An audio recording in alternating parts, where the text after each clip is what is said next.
All right, so this is gonna be more of a rant, but you want to know what irritates me, man? Is you authority motherfuckers really irritate me. And when I say this, this is for you ones that when a new driver, or I'm even gonna say a new driver, right? A driver come in, they're talking about getting a truck. Man, I just got my first truck. Trying to figure out who to lease it on to. The first thing y'all cry or scream, get your authority, get your authority. You got a person over here that don't even know how to get a truck, and they're asking for help. And the first thing y'all say is, go get your authority, go get your authority. How does that make any sense? You're setting this person up to fail before they even start. That don't make any sense to me. A person come on, and I'm talking about something I've seen on Facebook. Now, this could also be related to other stuff that I've seen on YouTube as well. I've been trying to lay low, not get into the drama and stuff, but I'm going to tell y'all right now, man, that shit is really annoying for you authority motherfuckers. And it's usually the ones that had the authority for years. You know what I'm saying? Like, I'm talking maybe 10 to 15, 20 plus years. Like, they will never, ever lease on to a company. They're claiming to have never leased on to a company, man. They started back in 2005 and got a Century class or a Columbia, went and got their own authority, and they've been making it ever since. And I mean, hey, times were a lot different back then. Cost of living wasn't as high as it is right now. Insurance is high. So a guy telling you, hey man, I'm thinking about getting a truck, you know what I'm saying? I'm trying to figure out where I can put it on at. And the first thing y'all scream is authority. Oh man, you don't. And then the motherfucker have the nerve to say, get your authority and then get a dispatcher. Bruh, you about to be the dumbest motherfucker ever to go tell somebody to do that shit. If you gonna get your authority and get a dispatcher and give up whatever percentage these motherfuckers charging, you better off just going to go lease on to somebody. At least lease on to somebody that got some dedicated freight, some contract freight. Shit. Or, it don't make sense to me. That really irritates me, like, to my core, man, when I see that shit. And that question is asked so often to where a person thinks, get your authority. But then they don't tell you about the beginning stages when you get your authority. How a lot of these brokers don't want to work for you, you know. So if you are a driver who's planning to get a truck, whether it's finance, cash, obviously I'm not talking about lease purchase. You're going to go finance a truck. You're going to go buy a truck cash.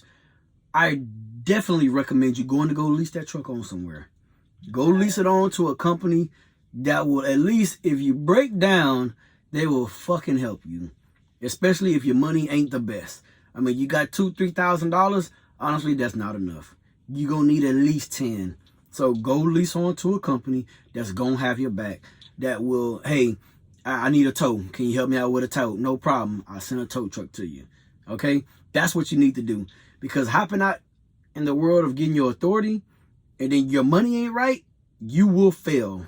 I guarantee it, you will fail. If you're not at least organized enough to handle your paperwork, manage your money, can call brokers and talk to brokers and negotiate and hope you get a good rate. So these motherfuckers ain't telling you, oh man, this is all I got in it. Bro, you're going to fail. Don't do it. It don't make sense. There's levels to trucking, man.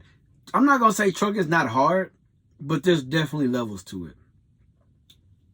So this is how it used to go back in the day, right? So you start off as a company driver. Most people would drive company for a year to 2 years. From that, a person, in those 2 years, they're fixing their credit, getting themselves ready to go either finance a truck or they're saving money to buy a cash truck. Now, from that point, most people go and lease on to another company, right? So now the amount of money they was making as a company driver might have been $1,000, $1,500. Now they're going to go lease on. Now they're doubling their money, right? So now they're making $3,000 to $4,000 a week. Now, and then you do that for a year to 2 years. Mind you, this is how it used to go back in the day. Now, after that, and what you would do there, you either get with a company that's going to dispatch you, or you get with a company that lets you self-dispatch. So you're self-dispatching, meaning you're picking your own lanes, you're calling on your own loads. that gets you set up. So when you decide to get your own authority, you already know how to talk to brokers, how to pick your lanes. You know where the good rates are, where the shitty rates are. You know where to go and what not, and where not to go. That's what you learn before you get your authority. You don't get a truck, jump out there, get your authority, and then just wing it, man. You're going to be the reason the rates are shitty. Now, I'm not saying people haven't done it. There's lots of people that have done it. I know people that have done it. Not too many of them have been successful. You get what I'm saying? The truck that I've been driving for the truck I've been owning for the last 4 years does damn good being leased on. This truck right here does damn good being leased on. And I don't do a lot of driving. I'm running customer freight as a tanker driver, and I have no complaints with the money that I make and the amount of time and like how often I'm home. It just makes sense. So if you're planning to get your own truck, definitely recommend leasing the damn truck on somewhere first. Run the truck. Make sure the truck don't got no bugs. Work out all the kinks and stuff before you decide to venture off on your own. Now, if you got money in the bank, hey, do it how you want. Definitely recommend getting a mentor.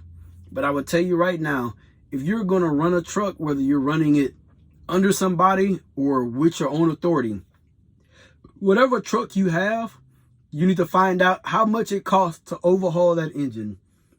So, for example, my 12.7, it costs about $10,000, parts, labor, everything to overhaul that engine. So for me, I need to have no less than $10,000 in my account at any given time. So if that engine goes down, I can get it to the shop. They take a week and a half to overhaul the engine and I'm back out on the road. That makes sense. This pack car, my Houston shop now overhauls the pack car.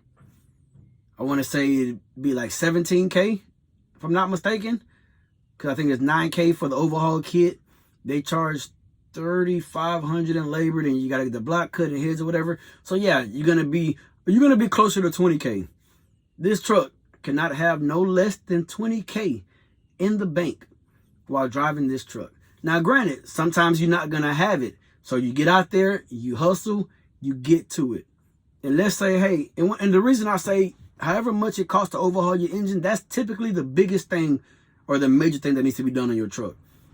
So let's say you got, for the 60 series, you got the 10K sitting in the bank. Boom, your transmission go out. You know what you do? You go pull the money out of that 10K, get the transmission replaced or rebuilt, and then you get back to work. And then you build that money back up to that account limit, right? Let's say you drive another 3-4 months. Boom, your rear ends go out. Now that's 4K. You pull the 4K out of that 10K, get the rear ends redone, front and back, get back to work. Build that 4K back up into that account. Now, mind you, I'm saying that's a minimum. I'm not saying like, oh, but that's all I need to have. No, you obviously want to have more because anything can happen. Stupid shit can happen.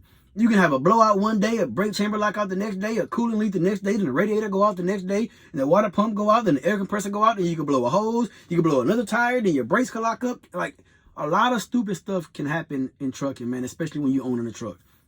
So definitely do not recommend getting your authority before you've even ran your own truck. To me, that does not make any sense. That is not a good business mindset, if you ask me. And anybody that persuades you to do that, I wouldn't even listen to shit they have to say. Because going out there, mind you, trucking is a risk, or even just being a company driver, it's a big risk. But for anybody to say, hey, you ain't never ran a truck before, you don't even know you don't know if this truck is going to even pull its first load, go get your authority. Yeah, you got all these brokers that ain't going to work with you your first 3 to 6 months. Go get your authority. Yeah, it's easy. Anybody can get their authority. Go get your authority, man. Go call these brokers. This load is going from Texas to Mississippi. Tell them you want $5,000 and they gonna do it. Yeah, just tell us what you're gonna do. That's stupid. And if you got anybody that's telling you, hey, get your truck, get your authority, And not saying like, hey, probably go lease that truck on first. Make sure you can work out any bugs and kinks. Stack your money back up. Man, I would not listen to these folks, man. Don't listen to them. Please don't do it. You will fail. I guarantee you will fail. I don't give a damn how good of a hustler you are. Unless you can work on that truck yourself. You can finesse the fuck out of some of these brokers. Or like you're in an area that just literally like, hey, there's no trucks out here. You in like fucking Utah or Oregon or something like that. Hey, maybe you got a chance. Maybe you got a chance. But with the cost of living going up, and these shops are now charging more to do just a basic shit. Like when it used to cost $300 to do a PM and now it costs $600 to do a PM. Yeah, we ain't doing that. We're not going to allow that to happen. Hell no. So like I said, man, you're going to get your own truck. Definitely recommend leasing it on first. If you can lease it on with like a buddy of yours that got their own authority and they can keep you running, show you how to dispatch loads and stuff, that probably might be the way to go. But once again, your buddy ain't going to cover the insurance for you. You know what I'm saying? If your buddy's money ain't right himself, probably not going to be able to help you with breakdowns. A lot of these container companies, and the funny thing is, that used to be like the go-to when you first got your truck. You're either going to go do containers or you're going to Landstar Mercer. Like that was literally the way to go whenever you got your truck. When I was getting into trucking, 2015, you got your first truck, you were either going to haul containers, you're going Landstar Mercer. That was it. You know, and then you had some guys, they trickle out and found other places and stuff. But that's the way it used to go. Containers, you're home every day, off on the weekends. Landstar, you're able to book your own loads. You can run some hazmat freight. You can do some drop-in hook. You got a little bit of everything. Mercer, same thing. Now, people telling you to get your authority soon you come out the gate. That don't make any sense. Once again, that's not a smart business decision if you ask me. Like that just don't make any sense to me. But anyways, man, I'm gonna get up off of here. That's my rant for the day. You're trying to get your own truck, man. I don't recommend going straight to get your authority. If you've been doing your research on it, you think you're a special breed and you can do it, hey, go for it. You know what I'm saying? Ask all the questions you want. But here's the thing, if you're doing your research and you still have questions, you're not ready, man. You're not ready. Anyways, man, if you got any questions or concerns, drop it in the comment section below. You want to get in contact with me, you can send me an email at truckingwithbigdaddy@gmail.com. Subscribe to the channel, like the video. Catch you on the next one.